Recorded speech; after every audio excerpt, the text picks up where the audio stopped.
4 महीने हुर्मत वाले रखे हुए हैं। 4 महीने कौन से? हुर्मत वाले। उसमें एक मुफरद है, अलग से है, और 3 जो हैं तो वो इकट्ठे आ रहे हैं। ठीक है। अब रजब जो है वो मुफरद है, अकेला है, और इसके बाद आता है शबान, फिर आता है रमज़ान, फिर आता है शवाल, उसके बाद आता है ज़िकर, ज़िलहज, मुहर्रम।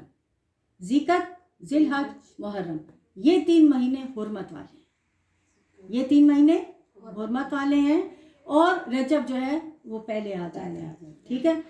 इस महीने की बहुत अहमियत है। इस महीने में अरबों को कत्ल और गारतगरी से रोक दिया जाता था। अरब इन माह में अपने हथियारों को रख देते थे। ये अल्लाह की तरफ से है। अल्लाह ने शुरू से 12 महीने बनाए, 4 इसमें हुर्मत वाले रखे हुए हैं। अब ये क्या करते थे, इनकी ये ख्वाहिश होती थी कि हम इन महीनों को हिला जुला दें, और 3 महीने हम इकट्ठे कैसे ना लूट मार ना करें, और हम क्या करें, तो वो इनके वो तब्दील कर दिया करते थे। अब रजब जो है ये वो महीना है जिसमें एक रोज़ा रखना 60 साल के रोज़ों के बराबर है। ये वो महीना है कि जिसमें सदका देना बहुत ज़्यादा अफजल है। रजब जन्नत में एक नहर का भी नाम है। जो इस महीने का एहतराम करता है, रोज़े रखता है, क़यामत के दिन उसको उस नहर से पानी पिलाया जाएगा।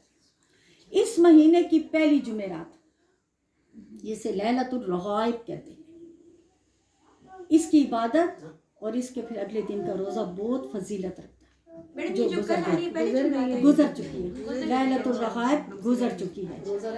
अच्छा, इसमें फिर आप देखें, अच्छा इसके बाद आ जाएं, ये अब मेरे पास देखें, ये कौन सी किताब है? मिशकात शरीफ। जिल्द कौन सी है? जिल्द नंबर 1 अव्वल। ठीक है, ये मिशकात शरीफ है।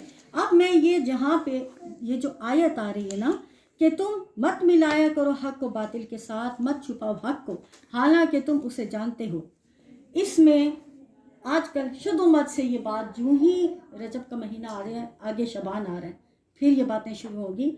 ये मैं इसलिए कह रही हूँ कि यूं ही रजब का महीना आता है बहस छिड़ जाती है, लैलतुल रग़ाइब है या नहीं है। फिर ये इस महीने की एक और अज़मत भी है कि इसमें 27 रजब को शब मेराज हुजूर को हुई। हुजूर अल्लाह ताला से मुलाकात के लिए आसमानों पे तशरीफ़ लेकर, जिब्रील अमीन जो सारे फरिश्तों के सरदार हैं वो आपके साइस बने, यानी उन्होंने बुराक की लगाम ताड़नी, आपको बुराक पे सवार करना, आपके बुराक को बांधना, फरिश्तों का सरदार आपका खादिम बन के खड़ा होता है। फिर उसमें एक और बात याद रखिए कि अगर ये शब मेराज है, क्या है? शब मेराज अल्लाह से मुलाकात का दिन है, लेकिन अगर आप गौर करें तो अल्लाह से मुलाकात की जगह पहले हुजूर को मस्जिद अक्सा ले जाया जाए। हुजूर को मस्जिद अक्सा क्यों? आपने कभी सोचा है कि हुजूर सीधा शब मेराज आसमानों की तरफ क्यों नहीं गए? पहले आपको मस्जिद अक्सा क्यों ले जाया गया? इसलिए कि आप नबियों की दुआ हैं, इसलिए कि आप नबियों का इश्क है, इसलिए कि आप नबियों की मोहब्बत है।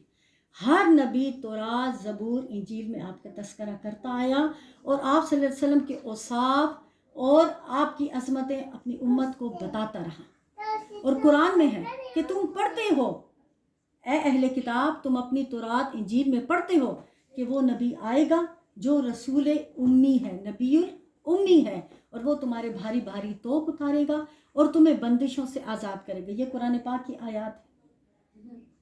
समझ आ गई? तो वो कैसे जानते? इसी कुरान में है कि ए नबी, ये आपको अपने बेटों से ज़्यादा पहचानते।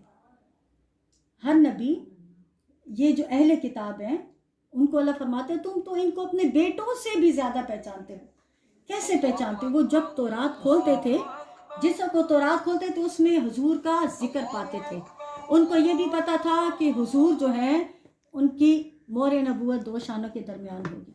उनको ये भी पता था कि वो मक्का में पैदा होंगे। उनको ये भी पता था कि वो मदीना में आके रिहाइश अख्तियार करेंगे। उनको ये भी पता था कि वो सदका नहीं खाएंगे, वो खैरात कबूल करेंगे। उनको ये भी पता था कि इस जगह पे जो घर बनाया गया है ये उन्हीं के लिए बनाया गया। अच्छा, फिर जिस वक्त आप सल्लल्लाहु अलैहि वसल्लम तशरीफ़ ले आए तो अहले किताब ने सिर्फ उनको क्यों झुटलाया? अपनी हसद की वजह से। अब हुजूर جب مسجد اقصی تشریف لے جاتے ہیں اور جبریل امین انگلی سے سوراخ کرتے ہیں اور آپ کا برات باندھتے ہیں، حضور سے فرماتے ہیں کہ آپ مسجد اقصی تشریف لے جائیں اور وہاں پہ 1,24,000 پیغمبر آپ کا انتظار کر رہے ہیں. آپ صرف اپنے نصیبوں پہ رش کریں کہ ہم کس کی امتی ہیں. ہر نبی آدم علیہ السلام سے لے کے عیسیٰ علیہ السلام تک حضور کا انتظار کر رہا ہے، اس لیے کہ وہ پڑھ چکے ہیں، حضور کو پڑھ چکے ہیں، اپنی امتوں کو بتا چکے ہیں. اور پھر اللہ تعالیٰ نے جو قرآن میں میثاق کا ذکر کیا ہے کہ جب اس نے اپنے نبیوں سے میثاق لیا نا تو اس نے کیا فرمایا تھا، لَتُؤْمِنُنَّ لَتُنْصِرُنَّهُ، کہ تم ان پہ ایمان بھی لاؤ گے اور تم ان کی مدد بھی کرو گے. تو ہر نبی امت کو کہتا تھا کہ جب فرماتے تھے کہ جب محمد آئیں گے صلی اللہ علیہ وسلم تو تم نے ایمان بھی لانا ہے، پھر میرا کلمہ نہیں پڑھنا، پھر محمد کا کلمہ پڑھنا ہے اور پھر میری جگہ ان کی مدد کرنی ہے. تو آپ نبیوں کی دعائیں. پھر میں مختصر سا کر دوں کہ مسجد اقصی وہ کس لیے تشریف لے گئے تھے؟ نبیوں سے ملاقات. تو سارے وہاں پہ تو نہیں تھے نا اس وقت؟ نہیں نا، وہاں تو کوئی بھی نہیں تھا. نا.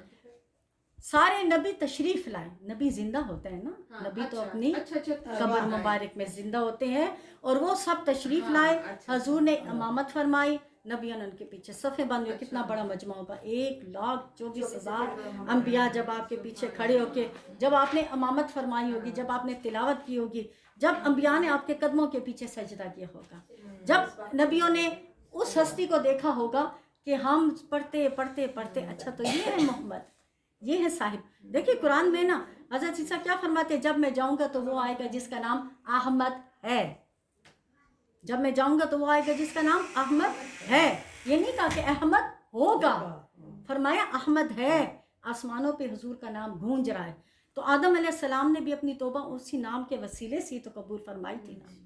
اسی میں اب دیکھیں کہ اب آ رہے ہیں کہ میں سن رہی ہوں استاذہ نگہت ہاشمی